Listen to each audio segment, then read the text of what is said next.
Cecily? Cecily!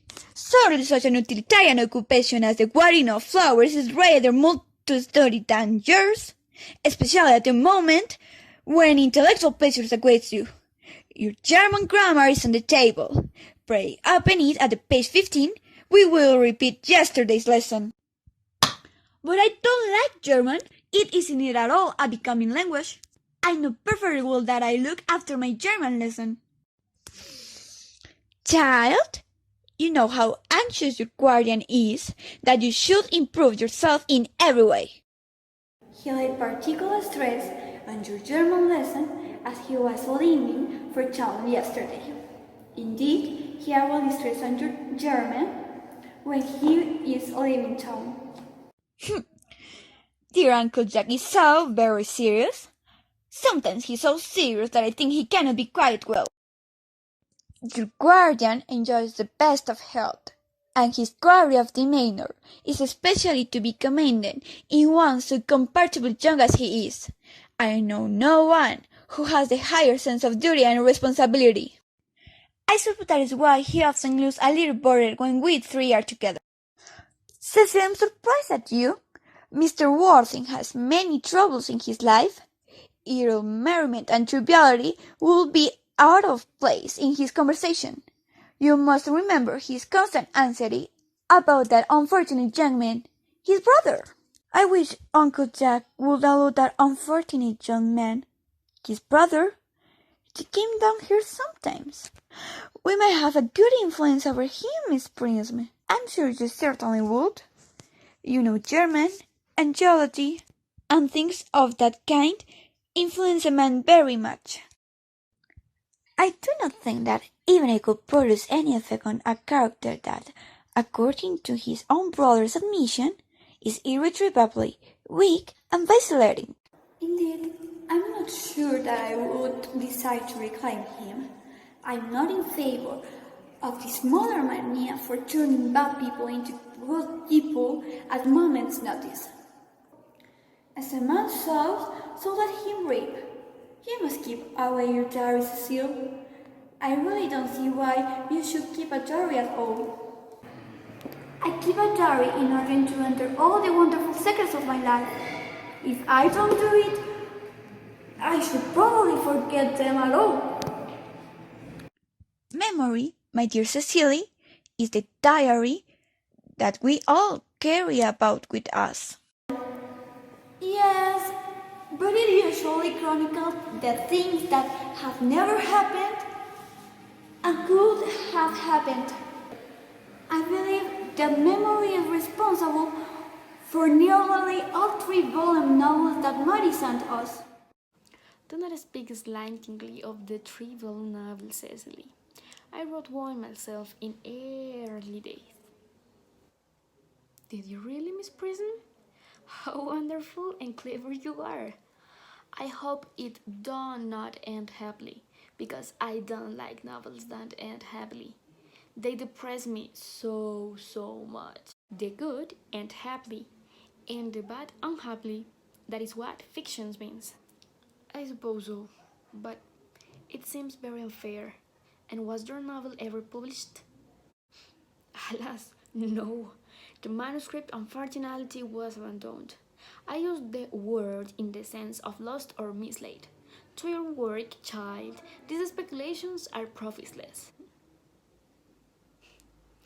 But I see dear Dr. Satchel coming up through the garden.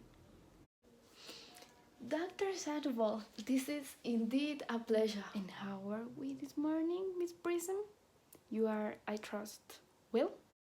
Miss Prism has just been complaining of a slight headache. I think it will do her so much good to have a short stroll with you in the park, Dr. Satchel. Cecily, I have not mentioned anything about a headache. No, dear Miss Prism. I know that, but I felt instinctively that you had a headache. Indeed, I was thinking about it, and not about my German lesson, when the rector came in. I hope, Cecily, you are not inattentive. Oh, I'm afraid I am. That is strange. Were I fortunate enough to be Miss Prism public, I would hang up in her lips. I spoke metaphorically. My metaphor was drawn from bees. Ahem. Mr. Worthing, I suppose, was not returned from town yet. We do not expect him till Monday afternoon. Ah, yes. He usually likes to spend his Sunday in London. He is not one of those whose sole aim is enjoyment, as by all accounts that unfortunate young man, his brother, seems to be. But it must not disturb Egeria and her pupil any longer. Egeria? My name is Laetitia, doctor. A classical allusion merely, drawn from the pagan authors. I shall see you both no doubt at evensong. I think, dear doctor, I will have a stroll with you. I find I have a headache after all, and a walk might do it good. With pleasure, Miss Prism, with pleasure. We might go as far as the schools and back. Oh, that will be delightful. And yes, Cecily, you will read your political economy in my absence.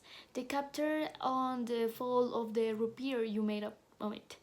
And it is somewhat too sensational. Even these metallic problems have their melodramatic side. Horrid political economy, horrid geography, and horrid German. Mr. Earnest has just driven over from the station. He has brought his luggage with him.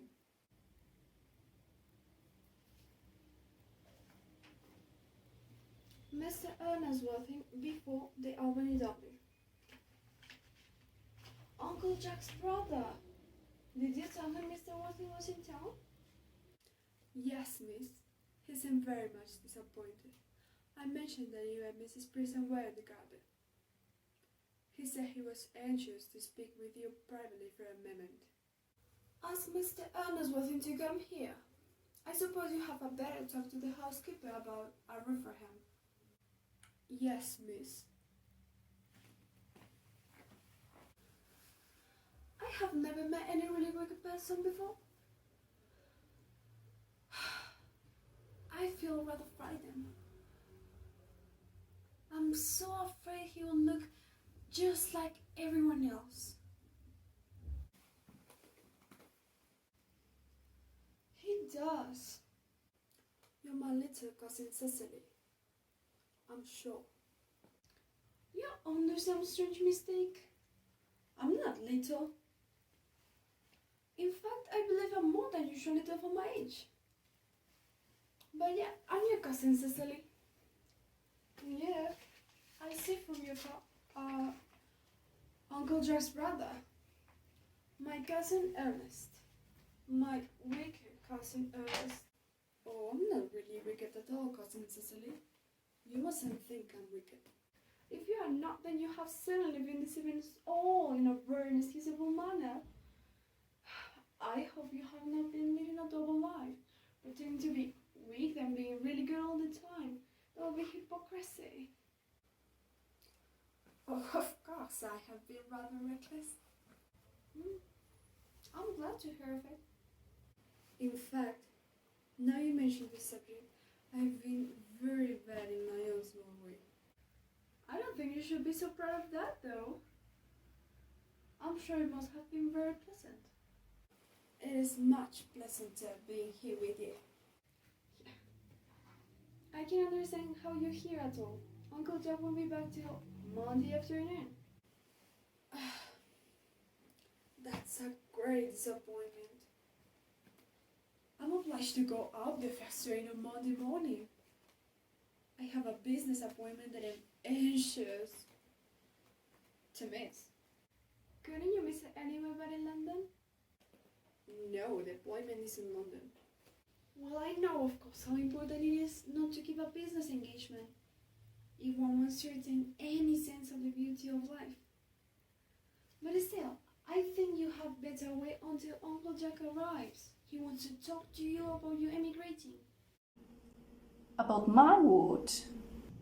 You're immigrating. He has gone up to buy your outfit. I certainly wouldn't let Jack buy my outfit. He has no taste in neckties at all. I don't think you will require neckties. Uncle Jack is sending you to Australia. Australia? I'd sooner die. Well, he said at dinner on Wednesday night that you will have to choose between this world, the next world, and Australia. Oh well, the accounts I have received of Australia and the next world are not particularly encouraging. This world is good enough for me, Cousin Cecily. Yes, but are you good enough for it? I'm afraid I'm not, Dad. That is why I want you to reform me. You might make that your mission, if you don't mind, Cousin Cecily. I'm afraid I've no time this afternoon. Well, would you mind my reforming myself this afternoon?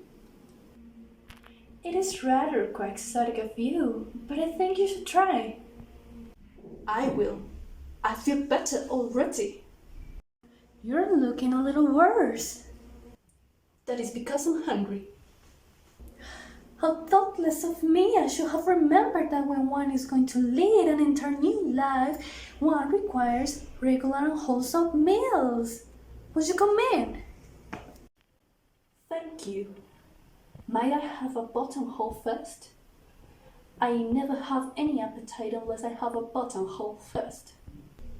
A Maréchal Niel? No, I'd sooner have a pink rose. Why? Because you are like a pink rose, Cousin Cecily.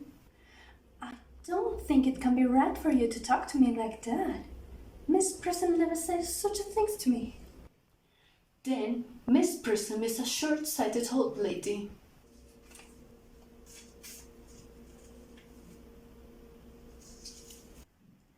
You are the prettiest girl I ever saw.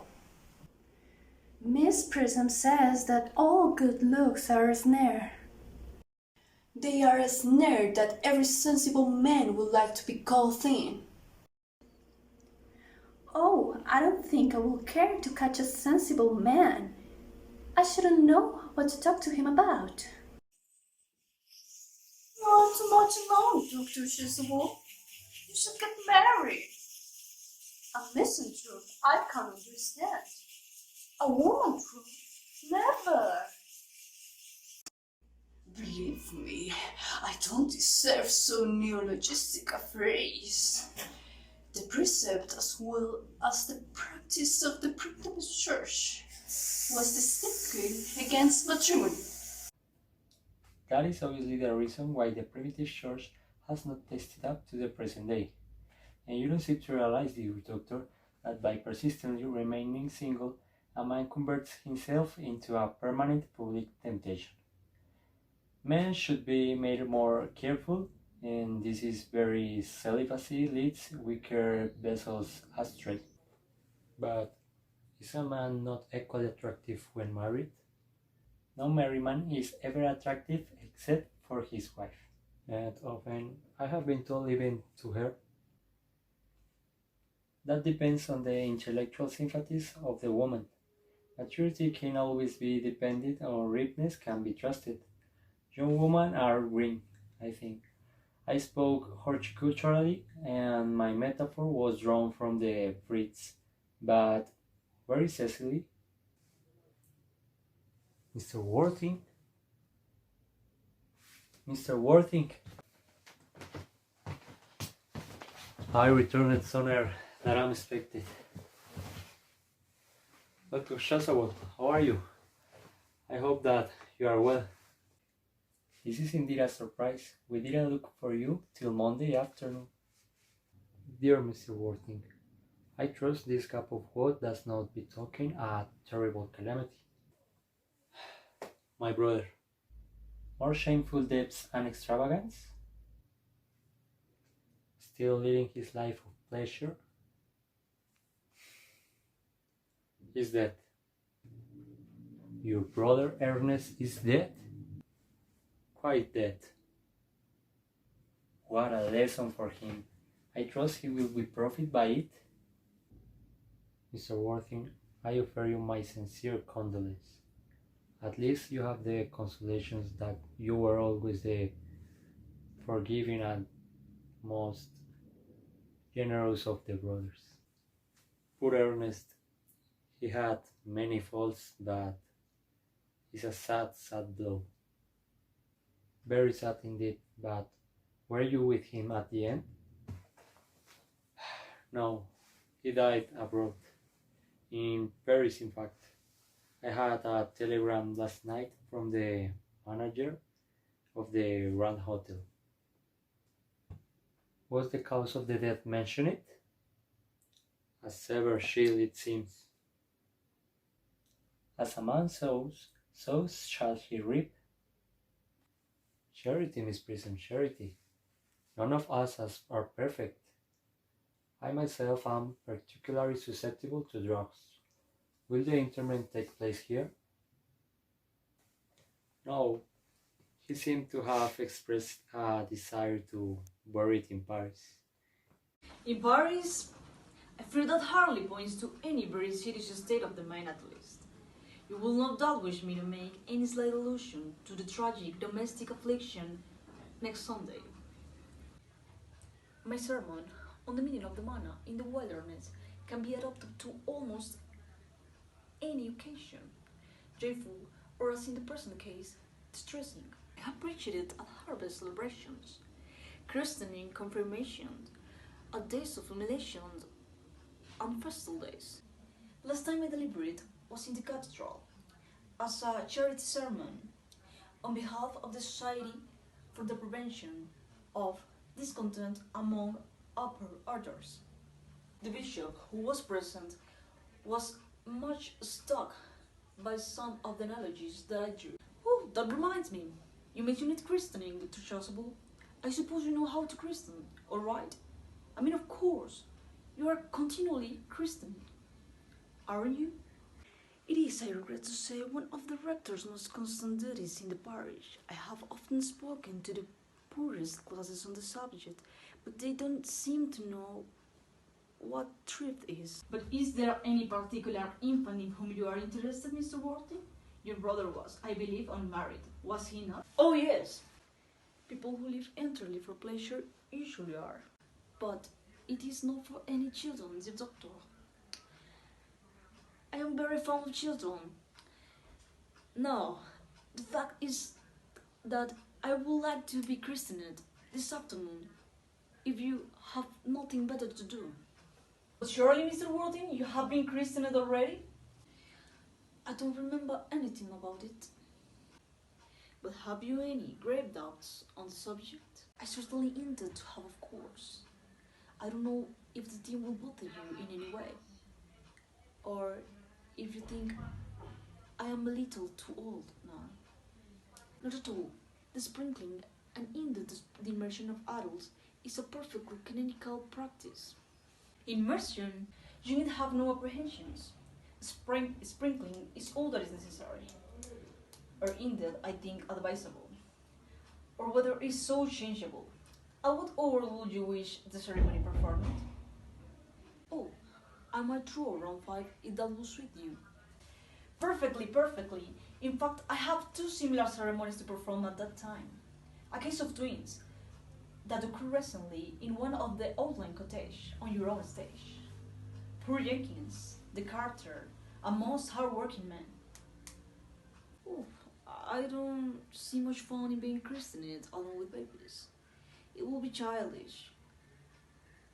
Will 5:30 do? Admirable, admirable.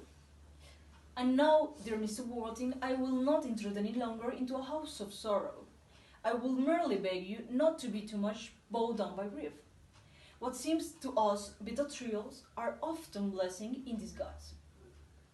This seems to me a blessing of an extremely obviously kind. Uncle Jack, oh, I'm pleased to see you back. But what horrid clothes you have it on. Do go and change them. Cecily! My child, my child. What's the matter, Uncle Jack? Do look happy. You look as if you had toothache. I have got such a surprise for you. Who do you think is in the dinner room? Your brother. Who? Your brother Ernest. He arrived about half an hour ago. What nonsense! I haven't got a brother. Oh, don't you say that. However badly he may behave to you in the past, he's still your brother. You couldn't be so heartless as to disown him. I'll tell him to come out, and you will shake hands with him. Won't you, Uncle Jack? These are very joyful tidings. After we all had been resigned to his loss, his sudden return seemed to me peculiarly distressing. My brother is in the dinner room. I don't know what it all means. I think it is absurd. God heaven! Brother John, I have come down from town to tell you that I am very sorry for all the trouble I have given to you, and that I intend to lead a better life in the future. Uncle Jack, you're not going to refuse your own brother's hand. Nothing will induce me to take his hand. I think he's coming down here disgraceful. He knows perfectly well why. Uncle Jack, do be nice. There is some good in everyone. Ernest has been just telling me about his poor invalid friend, Mr. Bunbury, whom he goes to visit so often. And surely there must be much good in someone who is kind to an invalid and leave the pleasures of London to sit by a bed of pain. Oh, he has been talking about Bunbury, has he? Yes, he has told me all about poor Mr. Bunbury and his terrible state of health. Bunbury? Well, I won't have him talk to you about Bunbury or about anything else. It is enough to drive one perfectly frantic. Of course, I admit that the faults were all on my side, but I must say I think Brother John's coldness to me is peculiarly painful. I expected a more enthusiastic welcome, especially considering it is the first time I have come here. Uncle Jack, if you don't shake hands with Ernest, I'll never forgive you. Never forgive me? Never, never, never. Well, this is the last time I shall ever do it.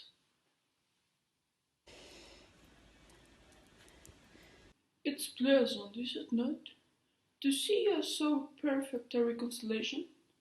I think we might live the two brothers together. Certainly, you will come with us.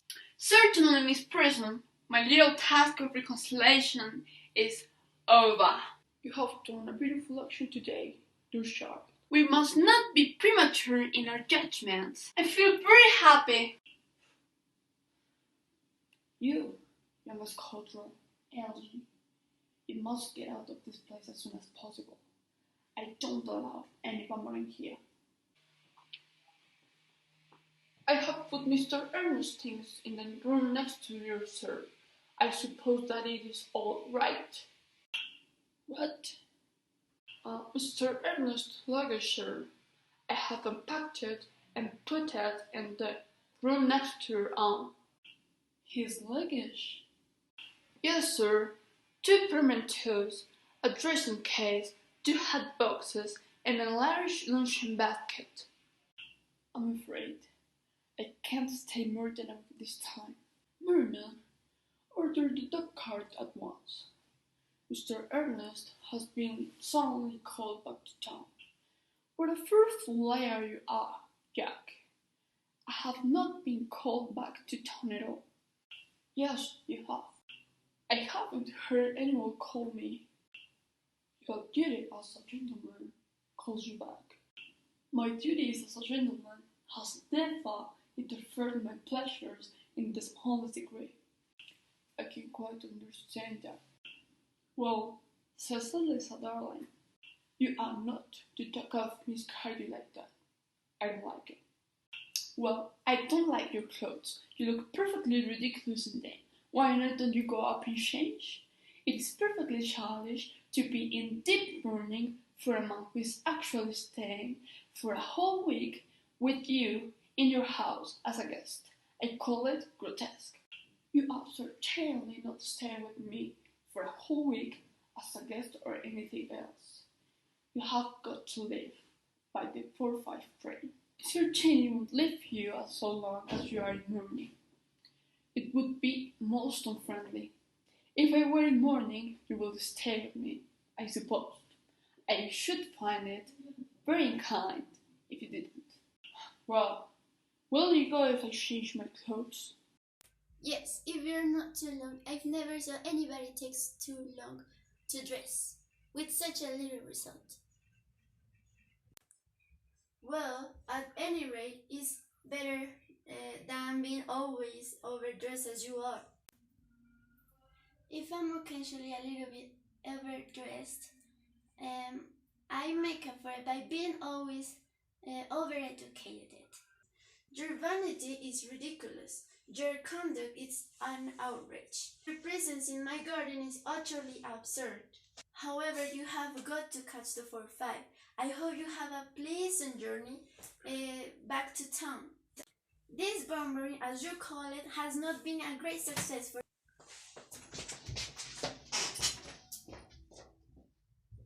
I think it has been a great success.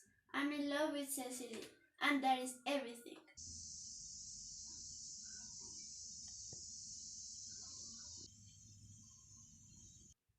But I must see her before I go, and make arrangements for another bombering. Oh, there she. Oh, I merely came back to water the roses. I thought you were with Uncle Jack. He's gone to order the dog cart for me. Oh, is he going to take you for a nice drive? He's going to send me away. Then, how we go to park? I'm afraid so. It's a very painful painting. It is always painful to part from people whom one has known for a very brief space of time. The absence of old friends we can endure with equanimity. But even a momentary separation from anyone to whom one has just been introduced is almost unbearable. Thank you. The dog cart is at the door, sir. It can wait, Merman, for 5 minutes. Yes, miss. I hope, Cecily, I shall not offend you if I state quite frankly and openly that you seem to me in a very way the visible personification of absolute perfection. I think your frankness does your great credit, Ernest. If you will allow me, I will copy your remarks into my diary. Do you really keep a diary? I will give anything to look at it. May I? Oh no, you see it. It is simply a young girl's record of her own thoughts or of impressions, and consequently meant for publication. When it appears in volume form, I hope you will order another copy. But pray, Ernest, don't stop. I delight in taking down from detection. I have reached absolute perfection. You can go on. I'm quite ready for more.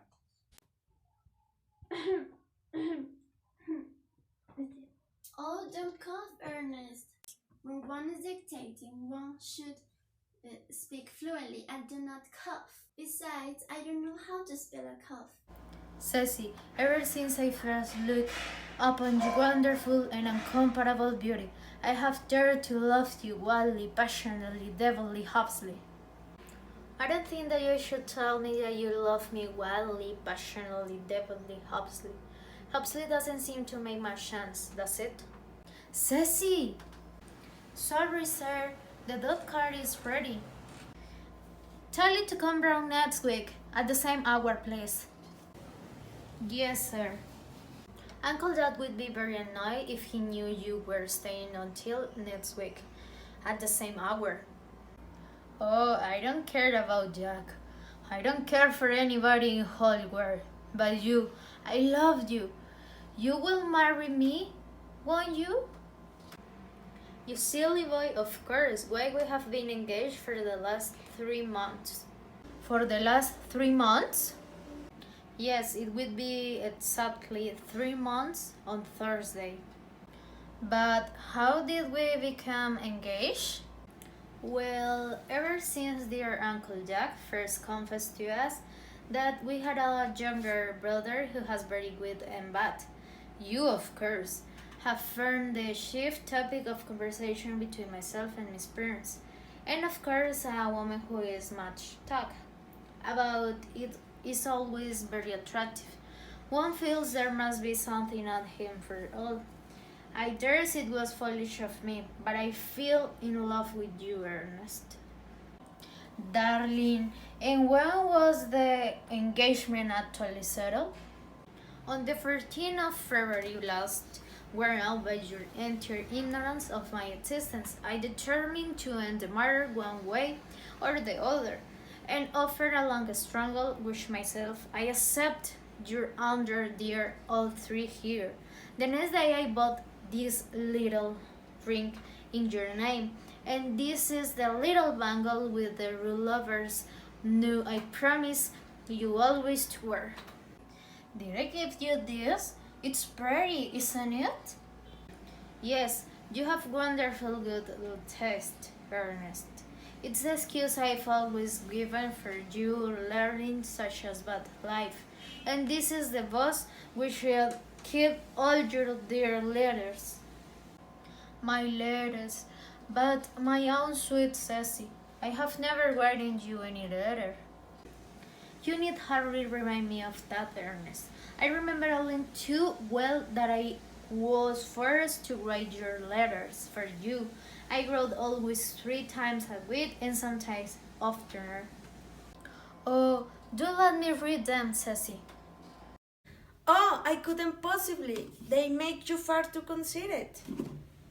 The 3 you wrote me after I had broken off the engagement are so beautiful and so badly spelled that even now I can hardly read them without crying a little. But was our engagement ever broken off? Of course it was. On the 22nd of the last March, you can see the entry if you like. Today I broke off my engagement with Ernest. I feel it is better to do so. The weather still continues charming. But why on the earth did you break it off? What had I done? I had done nothing at all. Cecile, I'm very much hard in debt to her you break it off, particularly when the weather was so charming.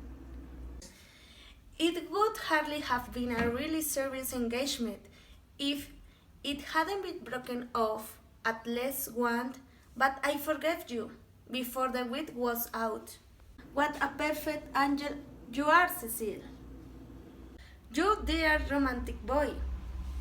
I hope your hair curly naturally, doesn't it? Yes, darling, with a little help from others.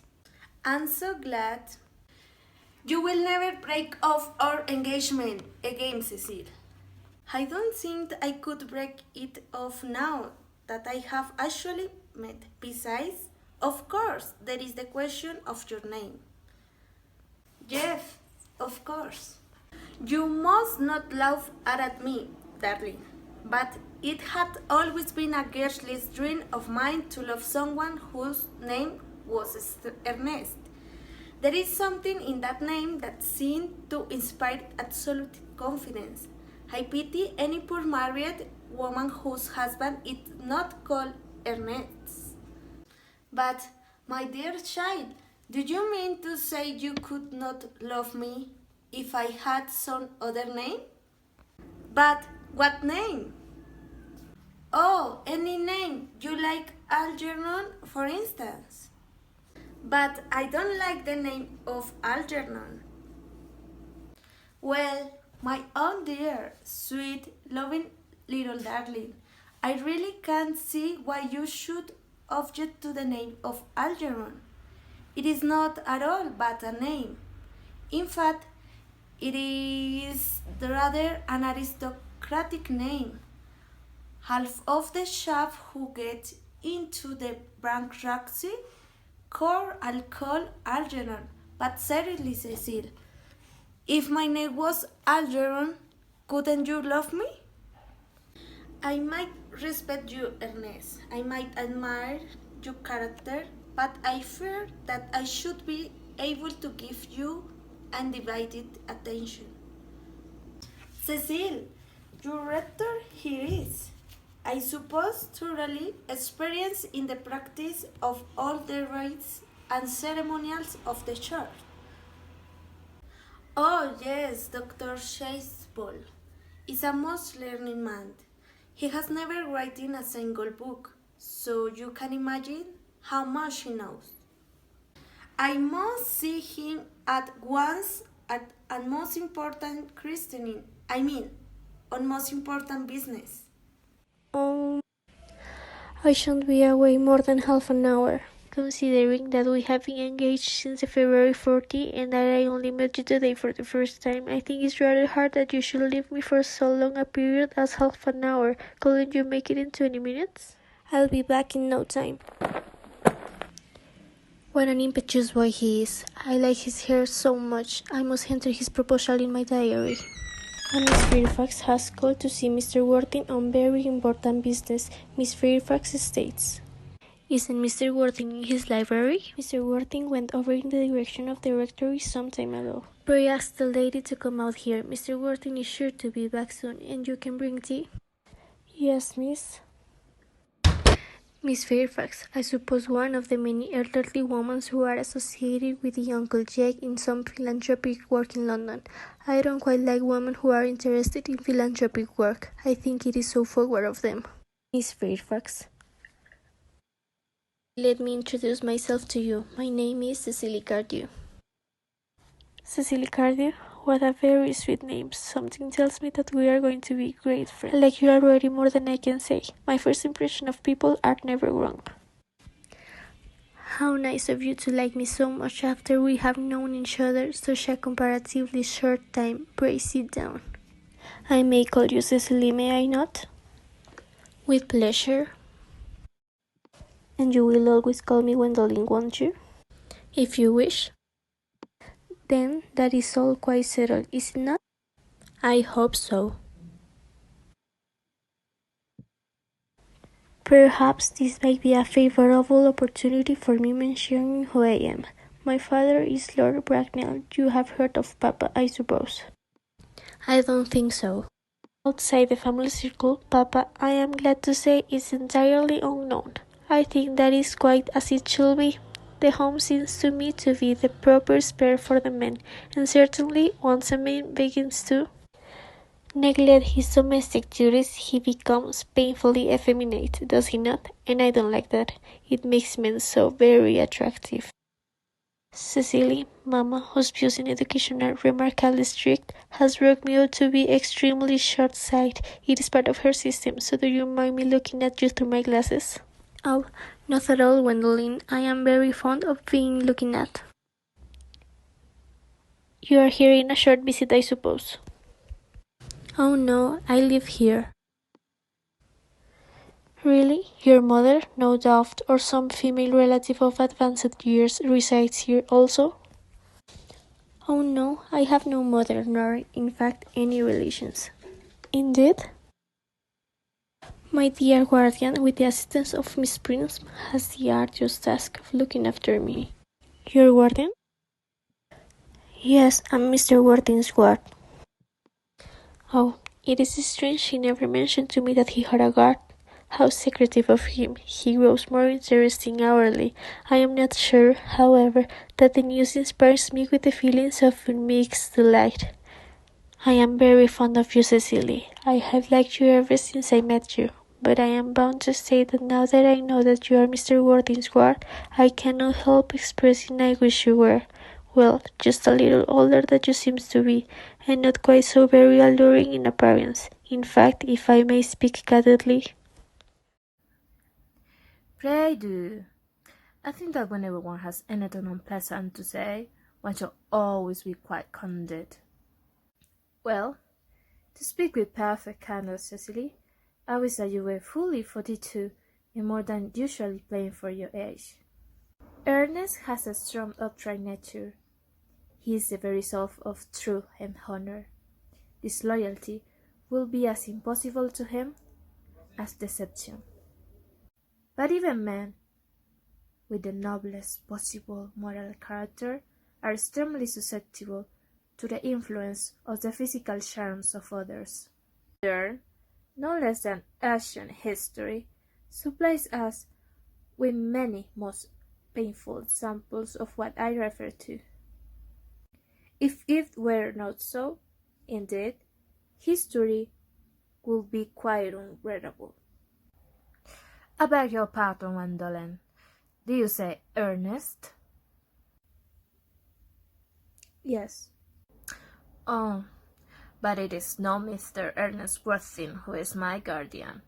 It is his brother, his elder brother. Ernest never mentioned it to me that he had a brother. I am sorry to say they have not been on good terms for a long time. Ah, that accounts for it.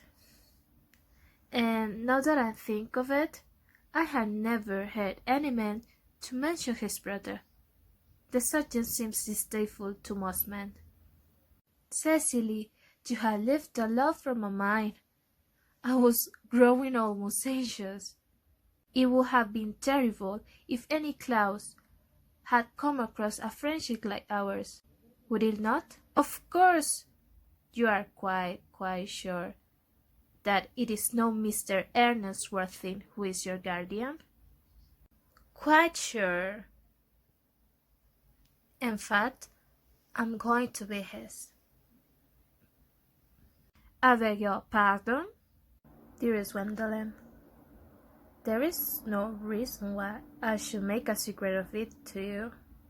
Our little country newspaper is sure to chronicle the fact next week. Mr. Ernest Worthing and I are engaged to be married. Oh, my darling Cecily, I think there must be some slight error. Mr. Ernest Worthing is engaged to me. The announcement will appear in the Morning Post on Saturday at the latest. I'm afraid you must be under some misconception. Ernest proposed to me exactly 10 minutes ago.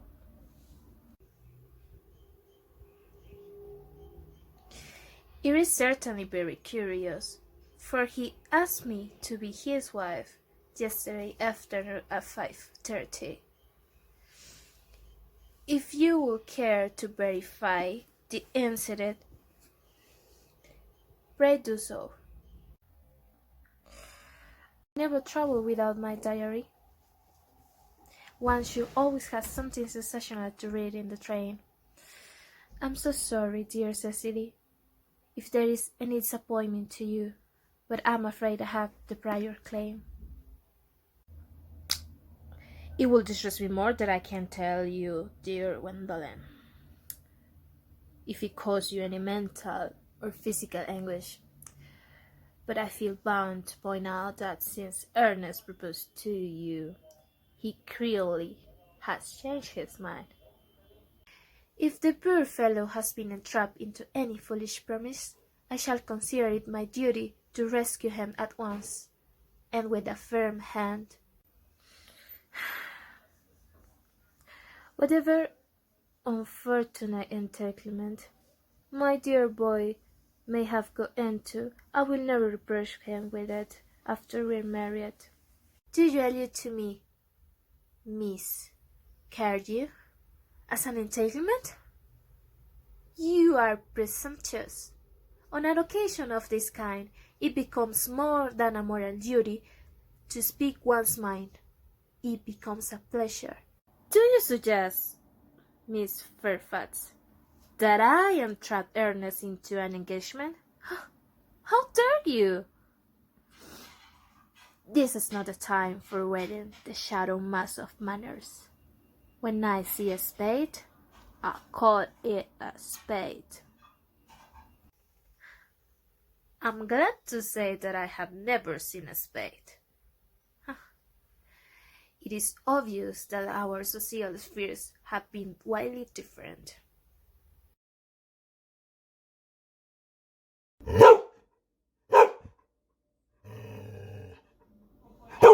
Yes, as usual. Are there many walls in the vicinity, Miss Cardew? Oh yes, a great many. From the top of one of the hills, close by one can see 5 countries. 5 counties? I don't think I should like that. I hate crowds. I suppose that is why you live in town. Quite a well-kept garden this is, Miss Cardew. So glad you like it, Miss Fairfax. I had no idea there were any flowers in the country. Oh, flowers are as common here, Miss Fairfax, as people are in London. Personally, I cannot understand how anybody manages to exist in the country if anybody who is anybody does. The country always bores me to death. This is what newspapers call agricultural depression, is it not? I believe the aristocracy are suffering very much from it just at present. This is almost an epidemic amongst them, I have been told. May I offer you some tea, Miss Fairfax? Thank you, the testimony girl. What I record tea? Sugar? No, thank you. Sugar is not fashionable anymore.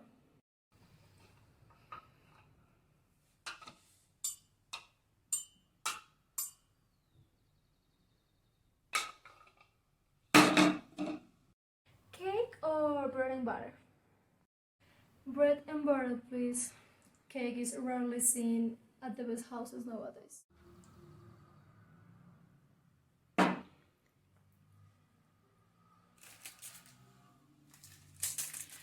You have filled my tea with lumps of sugar, and even though I asked most distinctly for bread and butter, you have given me cake. I am known for the gentleness of my disposition and the extraordinary sweetness of my nature. But I warn you, Miss Cardew, you may go too far. To save my poor innocent trusting boy from the machinations of any other girl, there are no lengths to which I would not go. From the moment I saw you, I distrusted you. I felt you were false and deceitful. I am never deceived in such manners. My first impressions of people are invariably right. It seems to me, Miss Fairfax, that I am trespassing on your valuable time. No doubt you have many other calls of a similar character to make in the neighborhood. Ernest?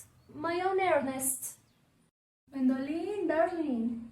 A moment, may I ask if you are engaged to this young lady? To dear little Cecilia? Of course not. What could have put such an idea into your pretty little head? I knew there must be some misunderstanding, Miss Fairfax. The gentleman whose arm is at present around your waist is my guardian, Mr. John Worthing. I beg your pardon? This is Uncle Jack. Jack? Oh. Here is Ernest. My own love. A moment, may I ask, are you engaged to be married to this young lady? To what young lady? To good heavens, Gwendoline! Yes, to good heavens, Gwendoline, I mean to Gwendoline. Of course not, what could have put such an idea into your pretty little head? Thank you. I felt there was a slight error, Miss Cardew. The gentleman who is now embracing you is my cousin, Algernon Moncrief. Algernon Moncrief? Are you called Algernon? I cannot deny it.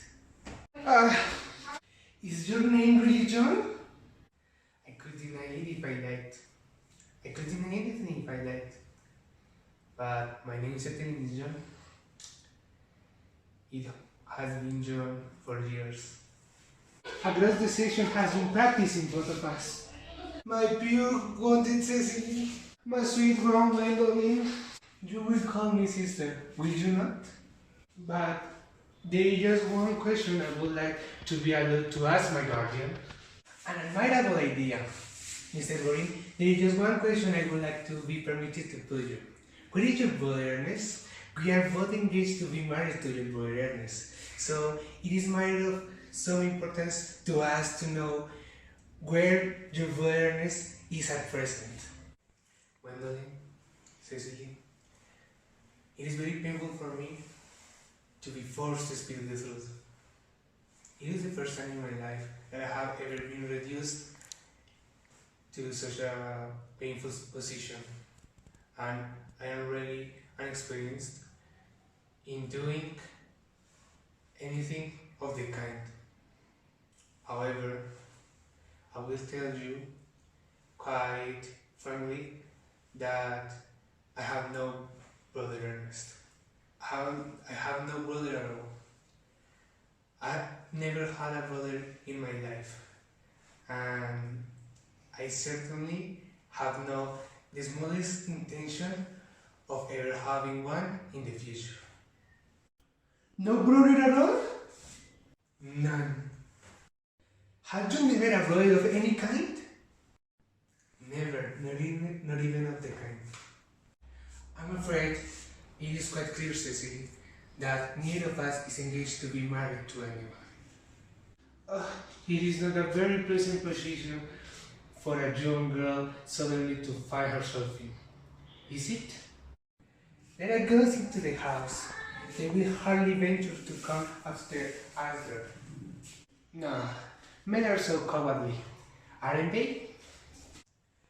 This galley state of things is what you call bumbling, I suppose. Yes, and a perfectly wonderful bunbury it is. The most wonderful bunbury I have ever had in my life. Well, you know whatsoever to bunbury here.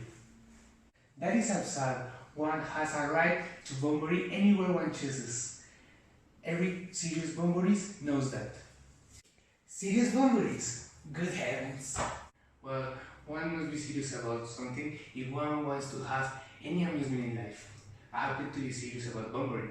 What other are you serious about? I haven't got the remotest idea. About everything I shall fancy. You have such an absolutely trivial nature. Well, the only small satisfaction I have in the whole of this wretched business is that your friend Bunbury is quite explored.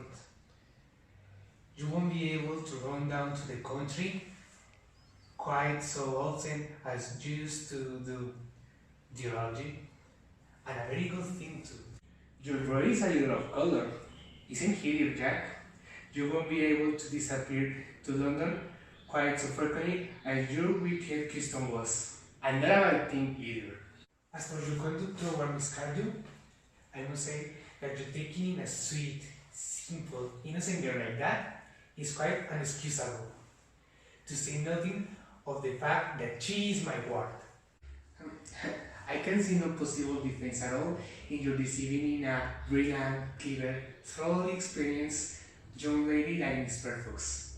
To say nothing of the fact that she is my cousin. I wanted to be engaged to Gwendolyn. That is all. I loved her. Well, I simply wanted to be engaged to Cecily. I adore her. There is certainly no chance of your marrying Miss Carter. I don't think there is much likelihood, Jack, of you and Mr. Fox being united. Well, that is no business of yours. If it was my business, I wouldn't talk about it. It is very vulgar to talk about one's business.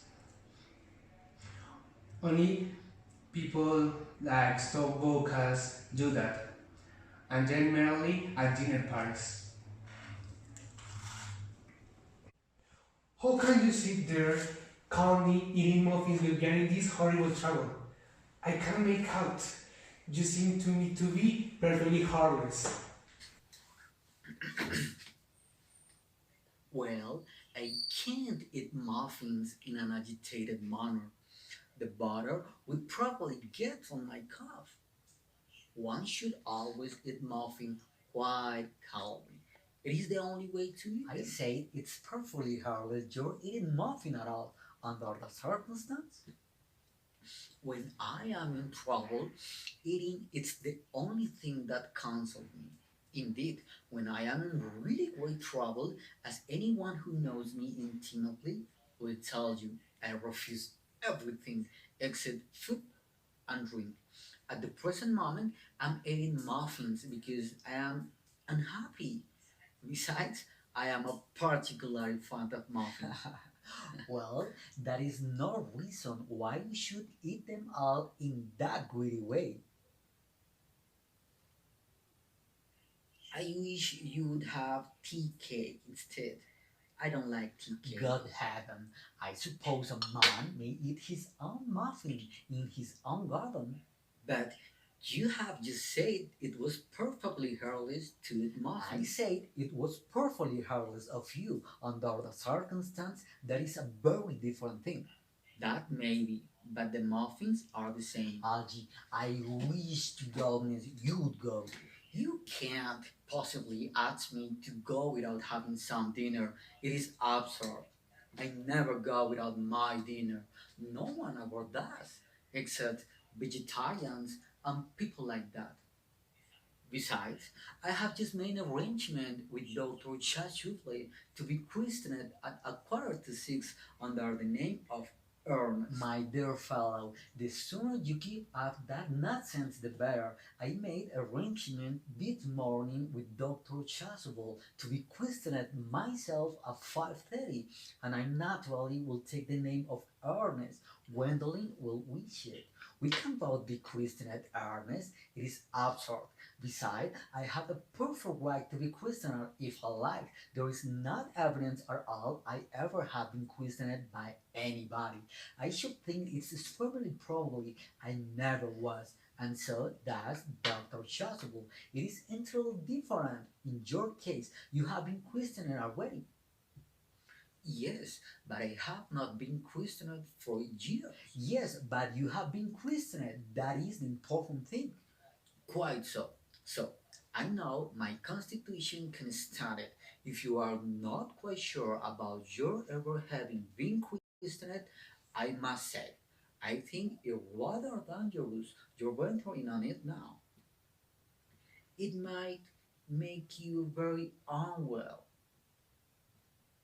You can hardly have forgotten that someone very closely connected with you was very nearly carried off this week in Paris by a servo chill. Yes, but you say yourself that servant shield was not heritage.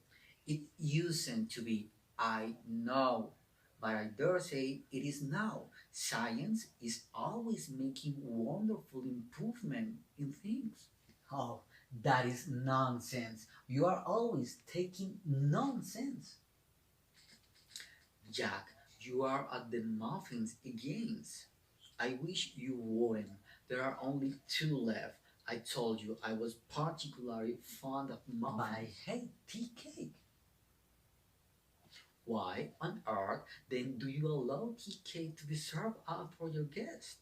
What ideas you have of hospitality? Arjanon, I have already told you to go. I don't want you here.